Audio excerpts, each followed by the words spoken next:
All right, so we can continue to welcome people in as they're coming in, but just to be respectful of everybody's time, we can go ahead and get started. And again, welcome. I hope that you took the time to research and share what native land you are currently on in the chat. My name is J. Alexandria Garcia. I'm the digital community organizer here at dream.org. And just a quick overview of our agenda. So this webinar, we're going to provide some quick campaign updates on public health is public safety, and then we'll pass it over to our guest moderator to discuss how Indigenous communities are responding to the overdose crisis. And then towards the end, we will invite you to join our outreach efforts. So I will start very quickly with some campaign updates. So we have an upcoming campaign call. So for December, our topic for our public health is public safety call is going to be human rights, incarceration, and reentry. And we have a great guest speaker who's going to come talk about, overdoses in the reentry space and things that kind of support that. And then also, before Congress recesses at the end of the year, we would love for you to send messages to them and pass a few important pieces of legislation that are very important in the drug policy space. So first, we have our Restore Act petition, and that is our Starvation Isn't Rehabilitation petition. The Restore Act, for those who are not aware, would remove restrictions that individuals with drug convictions at this point are not allowed in many states to have food stamps, SNAP benefits, and this would eliminate that. And then also fight for second chances by taking action on our Clean Slate petition. If you're not aware of what Clean Slate is, it's essentially expungement, rights restoration. It differs by state, but this is two of our main initiatives, and we would love if you could sign on to both of those petitions. So that is what I have for you. Again, a reminder, we will have a Q&A session towards the middle of the call. So if you'd like, you can share that through the Q&A button or just keep it top of mind for when it is time. And I will go ahead and pass it over to our amazing guest speakers. Skye, I will go ahead and pass it over to you and you can work through your introductions. Awesome. Thank you so much, Jay. And thank you so much to the dream.org team for hosting this webinar and inviting us to speak. I'm super grateful to be here. And thanks to everyone who's joining us on the call. Yawe Scano Swagwego, Skye Hart ni Gason Onondoaga Nia Aganesio. So hi everyone, my name is Skye Hart and I'm a member of the Tonawanda Band of Seneca Snipe Clan. And I work with the Overdose Prevention Program at Vital Strategies, which is a public health nonprofit, as their technical advisor for Indigenous health and drug use initiatives. So tonight, or this afternoon, depending on where you are, we're going to be talking about how Native communities are doing powerful work to address and heal from the overdose crisis and how they often take an approach to harm reduction that's kind of uniquely grounded in Indigenous cultures and community needs. And I'm so excited for Philomena Kebec and Kaya Littleturtle to also share about the amazing work that they're doing to address the overdose crisis in their communities. Jay, next slide, please. So before we get to the discussion with the amazing Kaya and Philomena, I just want to give a brief overview about the overdose crisis in Native communities for those who may want a little context, starting with some quick background on Native nations. So today there are 574 federally recognized Native nations, in addition to over 50 Native nations that don't have federal recognition, but might have state recognition. And just for some context, federally recognized tribes have a unique relationship with the US government that's defined through treaties and the US Constitution. Native nations have tribal sovereignty, which is the inherent authority of Native nations to govern themselves. And to give a really, really simplistic explanation of what that means, it means that Native nations are their own governmental and political entities that are separate from federal, state, county, and local governments. And I just want to mention as well, federal recognition is kind of inherently political, and different political contexts, biases, and histories have made it difficult for some Native nations to be granted federal recognition. So that might come up in Kaya's discussion in particular. A lot of the tribes in North Carolina are state recognized, but not federally recognized. And federal recognition impacts the type of funding, services, and programs that Native nations have access to, as well as whether they have the right to self-govern in the same way as federally recognized tribes and set up tribal programs and policies in response to the overdose crisis. And of course, it's not just tribal governments that are doing the work to address the overdose crisis in Indian country, but also Native nonprofits and community members organizing on their own. And then I also just want to mention that not all Native nations have reservations and not all Native people live on reservations. Actually, according to the latest census data, about 70% of Native people don't live on reservations, and a lot of that 70% is living in urban areas. Next slide, please. So now that I've given some really simplified background about Native nations, I just want to talk quickly about the overdose crisis specifically. So since 2019, national data indicates that Native people are experiencing the highest rate of fatal overdose of any racial or ethnic group in the United States. And the same is true at the state level in a lot of states. I also want to mention that from 2019 to 2022, the rate of fatal overdose among Native people has increased 114%. And you might have seen that nationally, recent data is showing that fatal overdoses may be declining in this past year, but rates are still disproportionately high among Native people. And I just want to also add that the overdose crisis is affecting Native people in all contexts. So on reservation, off reservation, urban, rural, it's not geographically limited. Next slide, please. So what's driving these high rates of drug use and overdose among Native people? Of course, there are the factors that are driving the overdose crisis in general across this country, which also affect Native people. But I want to emphasize that in Native communities in particular, various forms of trauma, including historical trauma, intergenerational trauma, lifetime trauma, are major drivers of substance use and mental health concerns.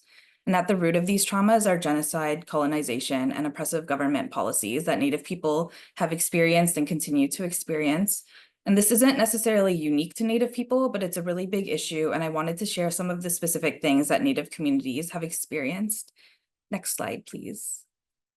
So we can trace historical traumas beginning with the arrival of settlers, genocide, land theft, dislocation, subjugation to colonial rule, forced Christianization, bans on practicing culture. All of those are some pretty straightforward examples of events that Indigenous peoples have survived that have led to disruptions and total upheaval of nations, communities, and cultures.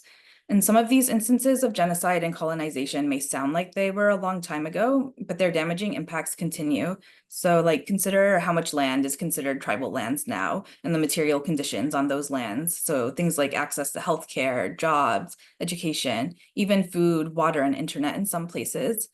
For nations whose cultures are often so tied to their homelands, you can imagine the devastation that this has caused and continues to cause. Under intergenerational trauma, one of the major contributors to this in Native communities is boarding schools. And for those who aren't aware, boarding schools took Native children away from their families, usually through force or coercion, with the goal of forcibly assimilating Native children into settler colonial culture to prevent Native cultures from continuing to be passed down. So essentially, it's an attempt to commit cultural genocide. And these were often sites of severe abuse, and many children lost their lives at these schools. It's a really painful and still a recent history. With lifetime trauma, the impacts on the individual are clear, but maybe some of these traumatic events are less obvious in how they disrupt culture and communities. But lifetime traumas, by disrupting the lives of individuals, disrupt communities. And this is an especially critical point because community is central to most Indigenous cultures. So by disrupting community, you're disrupting culture. All of these types of traumas can and do disrupt cultures, disrupt entire communities and nations, which is the goal of the colonization, oppressive government policies, and genocide in the first place. So if disruption to cultures is a major driver of high rates of drug use in Native communities, what would be helpful ways to address this crisis? I'm hoping Kaya and Philomena will get to talk more about this, but taking cultural approaches to addressing the crisis, viewing culture as medicine is a really big way that Native communities are taking action. I also just really want to emphasize that despite everything that Native communities face and all of the barriers Native communities face in doing the work to address the overdose crisis in particular, Native communities are still finding ways to get this work done and protecting and healing their communities from all of this ongoing genocide, colonization, oppressive policies. Okay, next slide, please.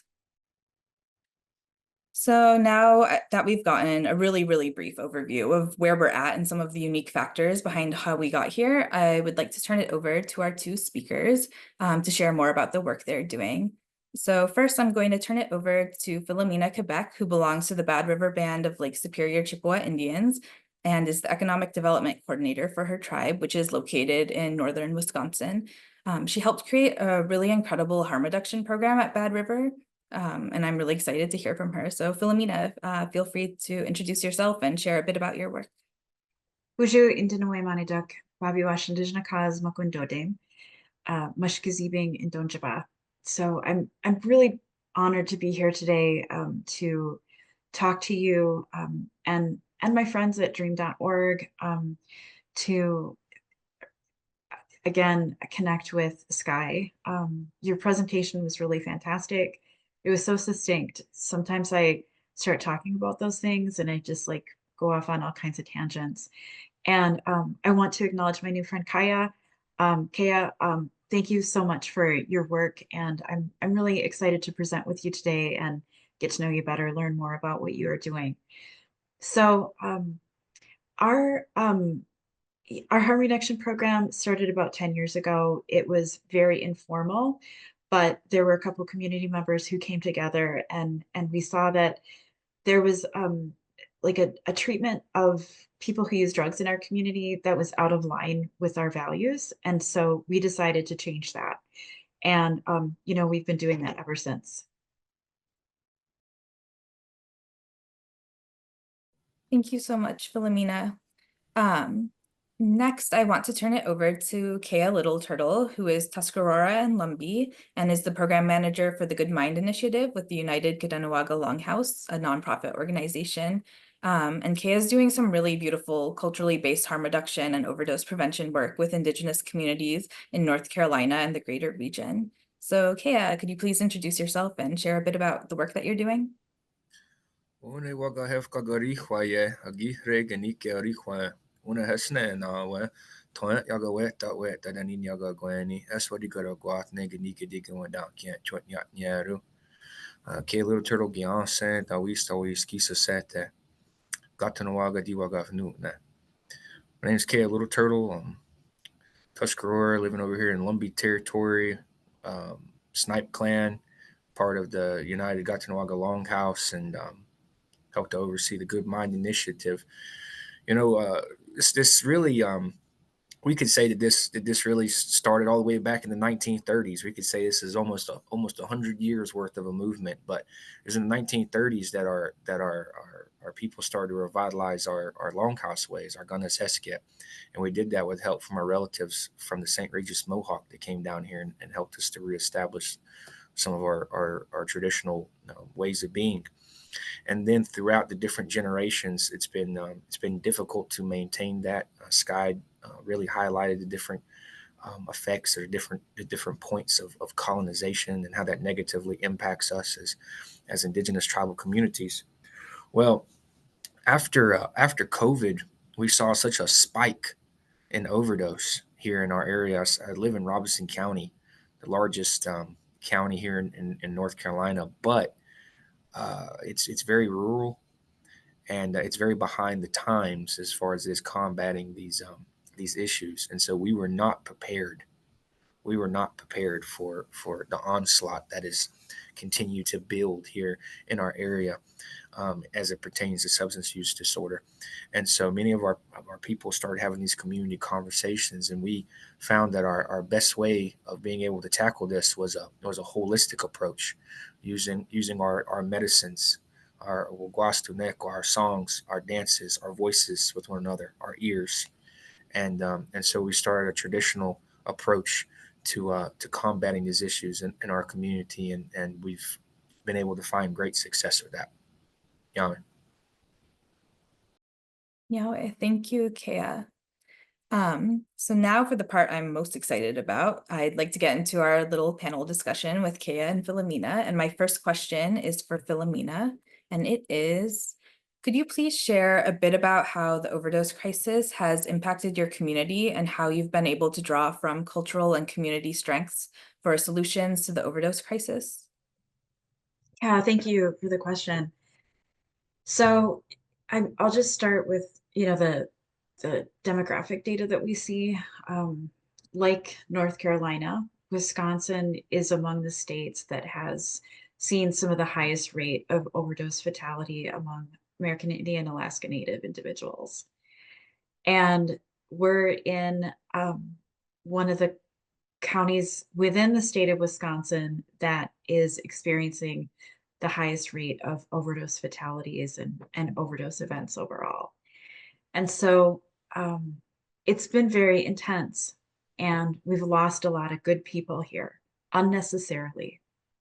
I was in the shower this morning and I was like thinking like, you know, I just came across a name and I was like, oh yeah, he's gone. Like, we have a lot of people like that. There's holes in the fabric of our community. But what we also know is that we've been able to save a lot of people. A lot of people have been able to save themselves, right? And we have really, used this uh, use this technique to look at, these perceived weaknesses. Like, people who use substances are seen as weak by dominant society. But in actuality, they can be some of those most powerful people in our communities because they they have this extreme vulnerability, right? And the most humble people are the strongest because they have the most experiences and can relate to others in such a deep and significant way. So I work with people in my program who have experienced overdoses, who have had all the hardship associated with an active substance use disorder, being disconnected from family, all of that. And are they provide the best support and outreach. They have the best perspective on things. In the last 6 months, this has been really exciting. We have been having traditional medicine here at our harm reduction building.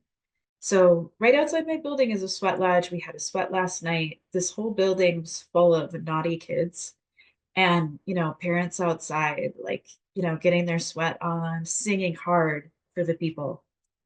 And so, I mean, I think the what we've been able to do is create models that are consistent with our own cultural traditions, that we respect people, respect their path, we respect their autonomy. People should have choice.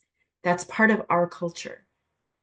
And then creating a harm reduction program that serves our entire region and our state in terms of providing statewide services by mail.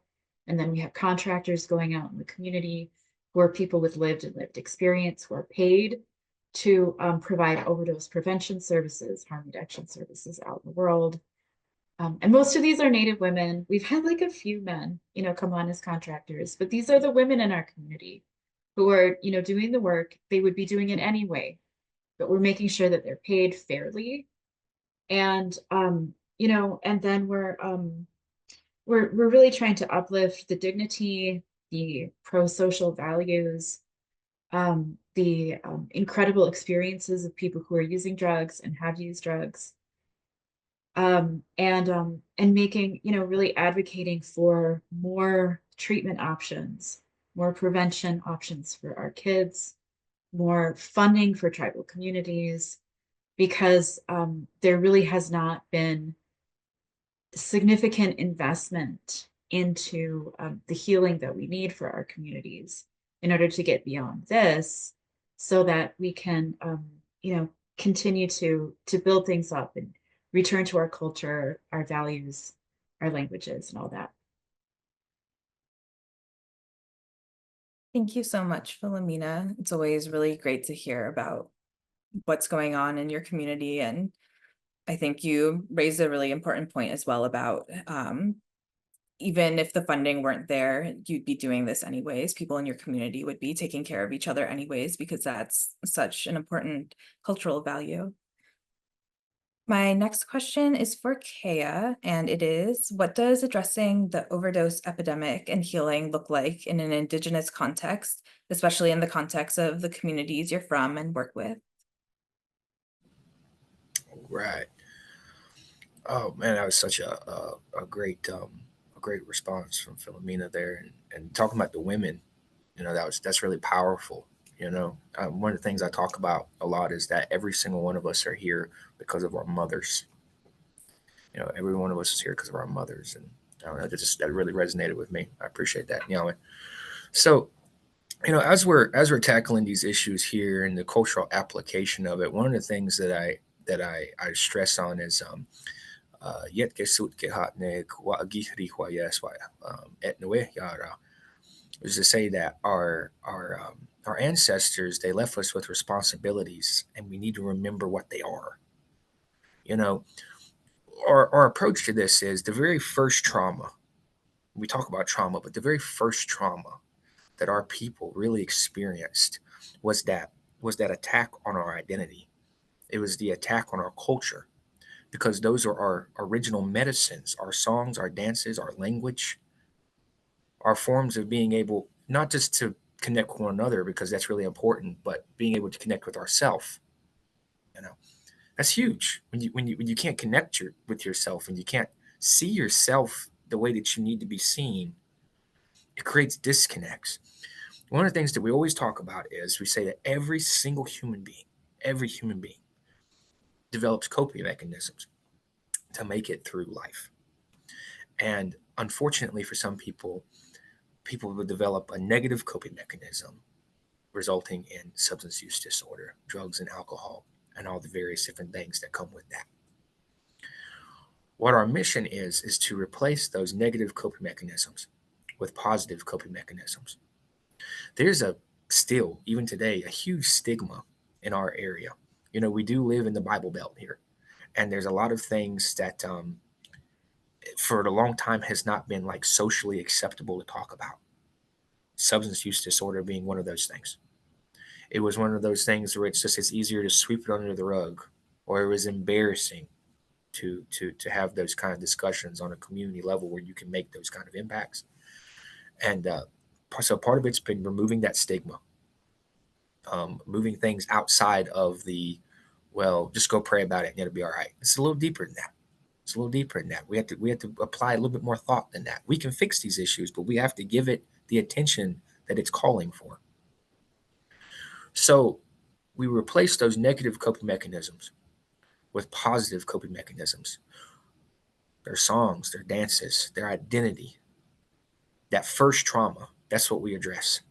And it's been a trickle-down effect to combating all these other things that's been a result of one of those original traumas that we have. It helps bring up their self-esteem. Helps to get them involved, to get their mind off of some things that's caused them to be heavy. We say that that good medicine's anything that makes you well, whether it be physical, spiritual, emotional. And that's how we have to approach this in a huge way, a multifaceted way. Everybody's journey is different, and we have to speak to those experiences. This is not no cookie cutter way of handling this. And so by doing it this way, we've been able to see people commit and come out more and constantly, and they're doing it as a family, right? So that's one thing I want to make note of too as I finish up. They do it as a family. You're talking about a mother with her son, a father with his son, a man with his brother. There's families that are coming out and participating. And not only is culture medicine, it's prevention. Those young children that are coming out participating as well in all this goodness that we're building, they're going to be less likely. They're going to be less likely to get involved with substance use disorders. And if they do, which I hope that they don't, but if they do, they're going to have a toolbox that they're developing right now to be able to help them through that journey. And that's the biggest thing. We're wanting to give the community a toolbox, be able to pull from to help. So that's some of the ways we're doing it, and that's how we're seeing success here. It's been a battle, but it's a battle that I can say that we're starting to gain momentum on. Yeah, well, thank you, Kaya. I always really love hearing you talk about the importance of culture in this work. And back in August, I was really fortunate to be able to go to one of the community socials that Kaya's organization organized for International Overdose Awareness Day. And it was just really powerful seeing people from all different generations and different communities across the state and region participate and dance and sing traditional songs, and just really powerful, really beautiful. Thank you. My next question is for both of you, and it is, what are some of the biggest barriers that Native communities face in addressing the overdose crisis? And what changes would you like to see to help overcome these barriers? And are there ways that others on this call could help support this change or contribute to advocacy in this area? Maybe I'll let Philomena go first. Yeah, I'd like to echo Kaya that uh, it's really there's been so much loss in our communities related to the connection and the relationship that we have with self-spirit community, and that isolation is killing people. I can speak to that from my own experience. I grew up off the reservation and really disconnected from my community. And there was just such a longing deep within me for, to have that connection here. And,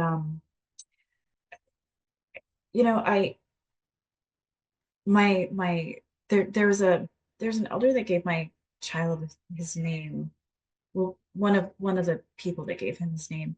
And, I had a conversation with him about this, like what is it, it's like early on in our harm reduction program development, like what is it that we can really do to help people find a pathway out of problematic chaotic drug use.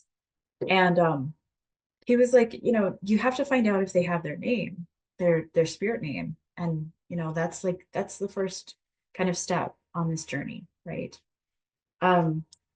I think one of the things that we've struggled with is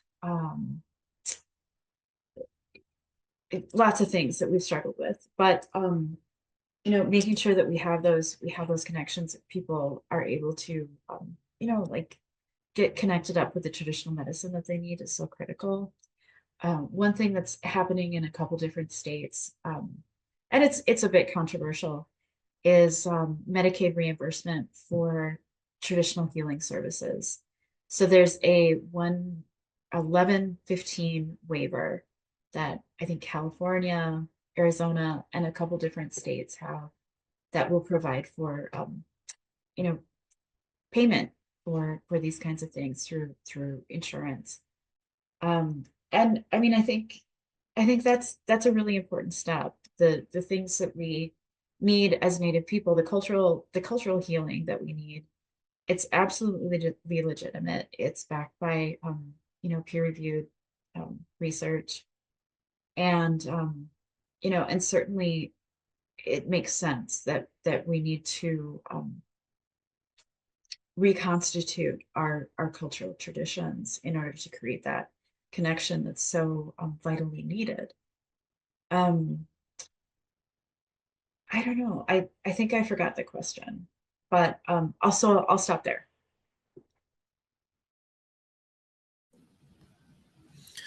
Yeah, so it's a lot. It's a lot of different things. First and foremost, like what was said earlier, all of us, I think, would be doing this. I know that we would be doing this work regardless of any funding at all, because of that. First of all, that traditional responsibility that we have to one another. Um, Funding is an issue in today's society because funding does help to to get things done. I mean, it makes the process a whole lot easier. That's been really helpful for us down here. It's been hard to get funding down in North Carolina. there was a variety of issues. Because of that, there's the state recognition status. The Lumbee are federally recognized, but without full benefits. They received their federal acknowledgement back in 1956, but without the same benefits the other federally acknowledged tribes got. And that was because they were recognized during the termination era from 1953 to 1968, where Congress was not in the business of forming relationships with tribes. They're in the business of cutting funding, not supplying any. And that has not been rectified yet. So things like that is not it's not good. But once again, I kind of spoke briefly about it earlier. Is the stigma? We still have that down here, and I would be lying if I said that the church didn't have a part to play into that. And I'm not speaking negatively of it because I have seen it do good things for people. But there is that Bible Belt mentality that has been generational, and I see us starting to kind of break out of it and having those hard conversations. But I do know for a fact that is impeded progress for a while. And then the ruralness of our communities too. We're spread out. It's sometimes hard to mobilize. People want to go somewhere, they don't have a way to get there. That's a legitimate thing. But the biggest thing, and I'll speak to this, I was fortunate enough that as I came up, I was able to be immersed in my language.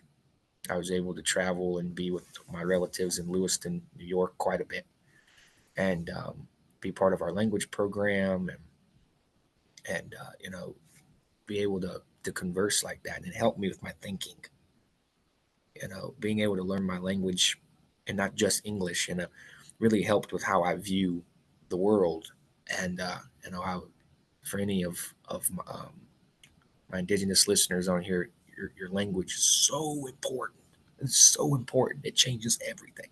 But one of the things that we talk about is uchahan. We talk about fire, we're saying fire, but we also use that word for family. Something to think about. But what I'm saying is that every one of us has that fire that's in us. It burns. It's a good thing. It's that fire that gives you life. But we encounter these things, every one of us, every one of you on this call right now. I know that you're going to understand what I'm talking about. There's been times when your fire's been attacked, where your fire's been traumatized. You've experienced that, and it starts to get a little dimmer because of that. And then ashes are created from that fire as it's experiencing those traumas. And those ashes, they get in our eyes and we can't see what needs to be seen. And those ashes get in our ears and we can't hear what we need to hear. And those ashes, they get in our mouth and we can't say what needs to be said. And it causes our mind to get heavy, and it lays on the ground, and there it lays and it gets dusty. And our people, over time, our minds have developed this dust from laying there because of the heaviness of the lives that we live, the heaviness of the lives that came before us that we carry in our gatke, in our blood. And so it's been getting the people mobilized, picking up our minds, removing the dust, to have that gatke rakwas, to have that good mind, to have that scan, to go for that peace. And then it's also the biggest thing is the helping each other to remember the responsibilities that we have, that if we see our loved one, if we see somebody's mind laying there on the ground, we have the responsibility to help them to pick it up. And together we will remove that dust. We say, oh, to say now that our minds is one.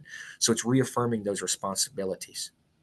Us as Indigenous people, a lot of times we try to get people will try to box us as people of the past. I say this all the time. People of the past. No, we are people of the present that is connected to our past, that helps us guide us as we're going into the future. The things that we're experiencing, our culture, our ways of being, our connection to this earth, our connection with one another is going to guide us. And that's the thing that we have to address. We have to address that connection, because that connection's been hurt. It's not been severed because we're still here. It can never be severed as long as we're here, but it's been hurt, and we have to address those hurts.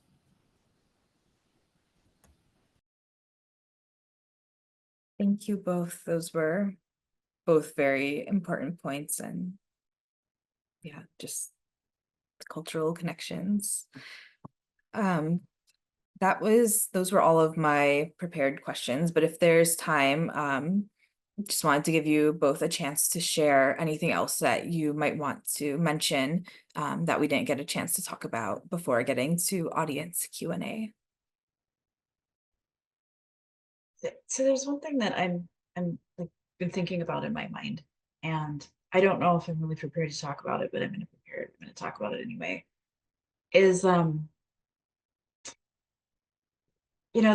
lateral violence in our communities directed at people who have active substance use disorder, I think is a major challenge that we have, because instead of interpreting and filtering our experience in a historical political perspective, and looking at how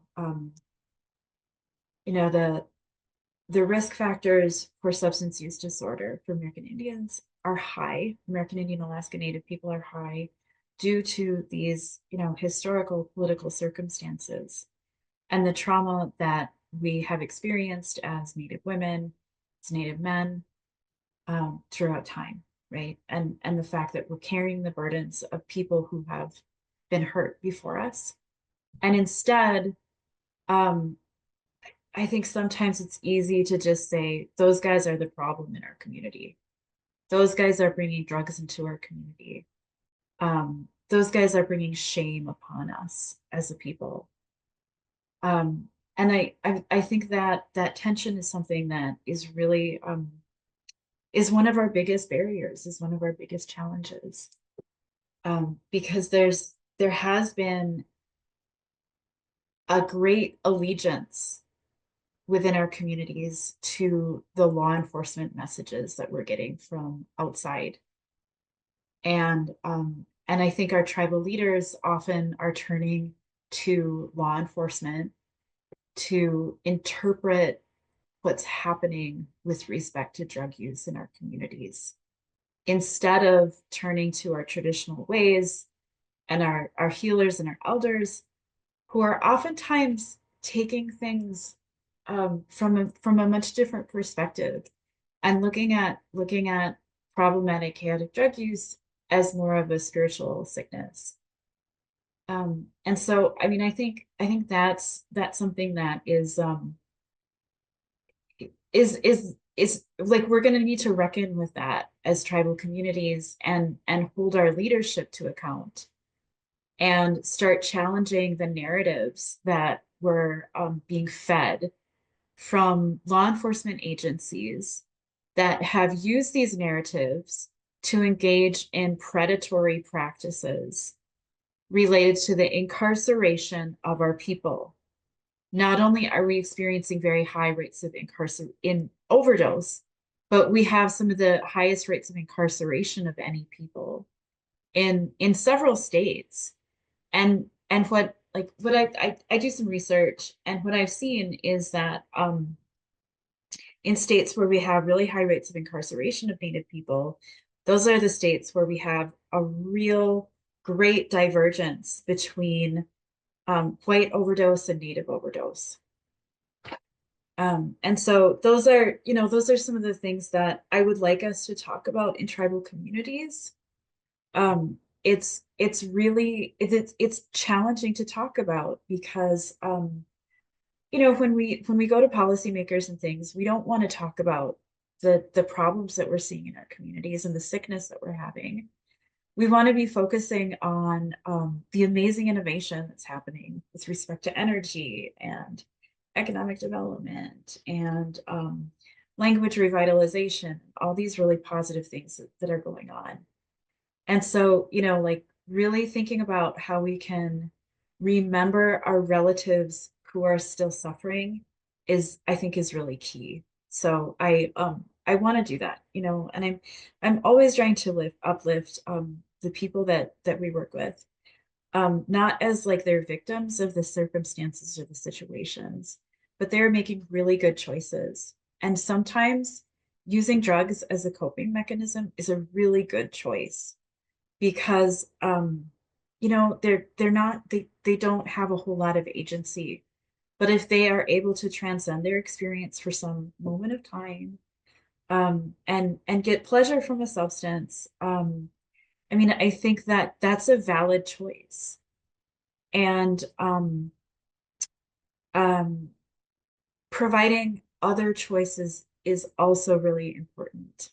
And, you know, for me, like my clan responsibilities are about like making sure that people have abundant choices so that they can make, you know, so that they can make a difference, you know, so that they don't have to use an unregulated drug that could be very dangerous, but maybe they can not use that drug today and come to like ceremony instead, or you know, think about a regulated medication that can help them, you know, stabilize and get back to other doing other things that they might want to do. I mean, I think there's um, providing options and choices for Native people is really critical, right?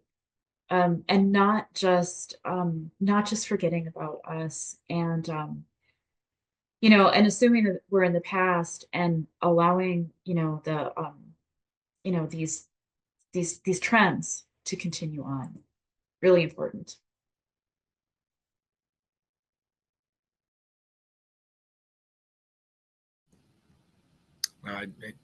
Exactly. Um, you know, talking about those clan responsibilities, my you know, my name, uh, actually my longhouse name, my real name translates to he settles the matter. That's what the women name me, and that's the thing. It's like, you know, that's really like what I want. I just want to like bring the minds together so like we can think on these things. Like we have this beautiful mind. Let's think on it. How do we address it? And how do we not judge each other? That's the thing. Shame, that's a foreign concept. That's something that is recent, that has come, and I wish it would have never came. Because that shame, not that we just feel or whatever, but that we impose upon one another, that's not traditional. That's not Ekwahatwa. That's something else, you know. And that judginess, I see us do it in Indian country all the time, and it hurts people. Oh, I'm no, no, no, no, no, no. Nobody's better than anybody. Nobody's better than anybody. You could be right there, like that, next to that person that's experiencing those struggles. It could all change just like that, you know. So no, I appreciate those words. Those are good words. It's a good reminder. Thank you to both of you. Now I'm going to get into some of the Q&A that we've gotten from the audience. First one is, are there concentrated efforts to provide naloxone to Indigenous people with instruction on how to administer? Obviously, this is a reactive approach versus preventative measure, but it does save lives.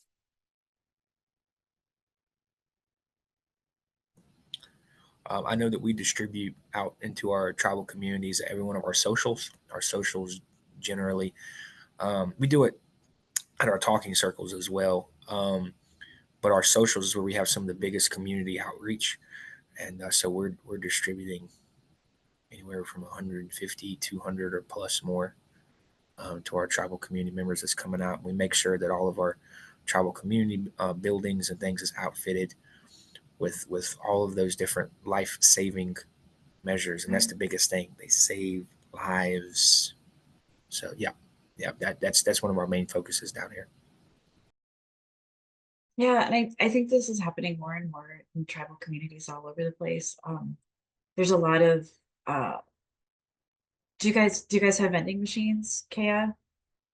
Not yet. We are actually in talks to hopefully get some, but not yet. No. Yeah, we have one and it's like in the garage still. Like where it's been kind of a slow rollout with our vending machine. But yeah, I mean, I think there's a lot of innovation and efforts. We've had, like I said in my presentation, we've had you know, contractors going out and providing deliveries to people of naloxone, how to use it. Where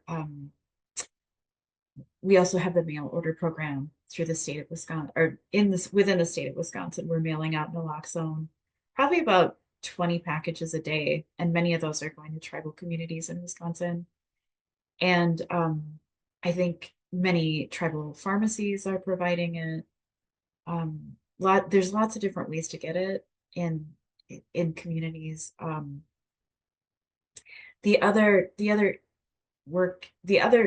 area that we're exploring is the supplementation of oxygen during overdose events. We went out to, some of my staff went out to On Point, New York this last year and received a really good training from their staff. Sam Rivera is Indigenous too, and he's the executive director of On Point, New York, which is the nation's first sanctioned overdose prevention site. So you know, I think naloxone isn't the only thing we need to worry about. It's breathing, right? And with the changes that we're seeing in the drug supply, it's really important that we stay on top of all the trends. And you know, as Native people, we're trying to be ahead of the curve. Absolutely.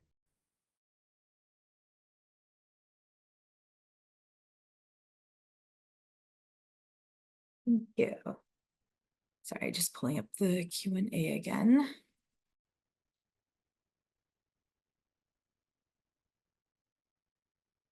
Someone had asked earlier about how healthcare providers in particular can address some of the health disparities that impact Indigenous populations at a higher percentage than other populations.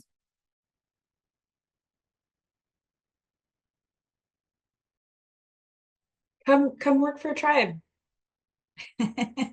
There's always, you know, there's a lot of really cool work going on here, and oftentimes we're seeking healthcare providers. We just don't have enough. So I know that we're really interested in getting more people on board and in like engaged. I think we're actually looking for some medical doctors. So if you know anybody, send them our way.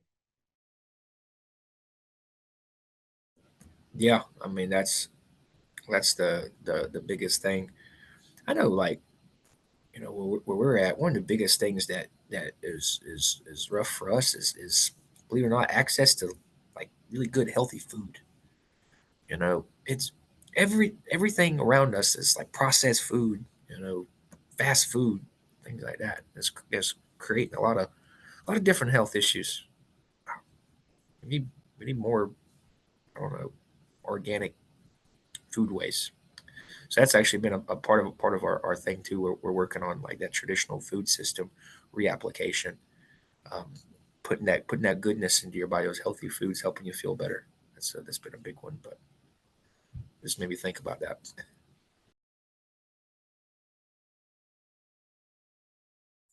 Thank you. I think we're at time from our panel section. So I think dream.org team, do you want to take it back over? Yes, thank you so much. That was incredible. And I appreciate all of you for coming and speaking. And thank you everyone for your questions. And if there are any questions that anybody thinks of, you know, after the call or something kind of pops in your head, you can reach out. I see that Philomena put her email. I'll also put my email in the chat and I can forward it to Skye or Kaya or you know, whoever the question is best suited for. So again, thank you so much. Now I'm just going to go with our call to action that we have for the evening, and Harrison will drop the link in the chat, but we would love to ask for you to join one of our upcoming outreach sessions with our digital organizing manager, Tori. So she's going to help us with our digital outreach team, and this is going to help us raise awareness and recruit for our upcoming public health as public safety campaign actions and events. As you know, or as most people know, or you may not know, legislative sessions and congressional sessions are going to really start kicking off in January. So we're going to have a lot of public health as public safety initiatives going on. We'll start to get more information about that. But this outreach team is a great way to engage in getting the word out there and getting more people involved in, the fight for compassionate drug policy. So that it should be there in the chat. And then also we have, again, just to touch on our upcoming campaign call that we have in December, it's Universal Human Rights Month. We have Marcia King will be speaking with us and discussing incarceration, reentry, and overdoses, how that all tie in together.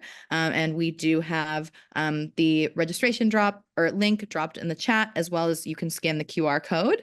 And that is what we have for you this evening. And again, so excited that you all joined us. I will go ahead and drop my email in the chat right now for anybody who has any questions. I can help get you to the right place. Thank you so much for joining, everyone, and I hope you have a great rest of your evening.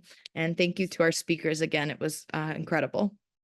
Thank you so much for having us, and thank you so much, Kaya and Philomena. Every time I hear you guys speak, I'm always so moved and so inspired. So, Nyawe. Yeah. Miigwech.